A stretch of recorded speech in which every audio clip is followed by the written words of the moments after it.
இந்த காட்சியை பாருங்க, கடைசி வரைக்கும் பாருங்க. சார் சொல்லுங்கம்மா. கிளம்புறேன் சார். போயிட்டு வாமா, போயிட்டு வாமா. தினமா கேரி பேக்ல குழந்தைங்க உயிரை கொடுத்து வளர்க்குறீங்க. ஜாக்கிரதாமா, போயிட்டு வாடாமா. அம்மா சாமி, ஒரு நிமிஷம்டா.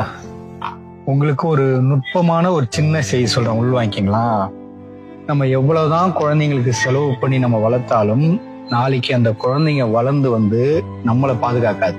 அதனுடைய குழந்தைங்களை தான் பாசத்துடன் பாதுகாக்கும். நம்மளை பார்த்து அந்த குழந்தை அப்படியே கஷ்டக்குது. அப்ப நம்ம என்ன செய்யணும் அப்படின்னா, நமக்கு நம்மளுடைய முன்னோர்கள், அதாவது அப்பா இருக்கலாம், அம்மா இருக்கலாம், பெரியம்மா, சித்தப்பா, தாய் மாமா, யார் ஒன்னா இருக்கலாம், நம்ம பெரியவங்களை எந்த அளவுக்கு பாதுகாக்கிறோமோ அதை அந்த குழந்தை பார்க்கணும். பார்த்து வளர்ந்ததுன்னா அது பெரிய நானோடனே, நமக்கு வயசானோடனே அந்த குழந்தை நம்மளை வந்து பார்த்துக்கும். இதுதான் உளவியல் சொல்லுது. நம்ம வெறும் பணமா கொடுத்து செல்லம் கொடுத்து வளர்ந்துட்டா அந்த குழந்தை நம்மளை பாதுகாக்க நினைச்சீங்கன்னா ஏமாற்றம் தான் மிஞ்சும். உண்மையிலேயே இந்த சகோதரருக்கு என்னுடைய பாராட்டுகளுங்க, வாழ்த்துக்களுங்க. உலகத்துல நடக்கிற அற்புதமான விஷயத்த அழகான முறையில சுருக்கமா சொல்லிட்டாருங்க. இதுதாங்க தற்போது உள்ள நிலவரங்கள்.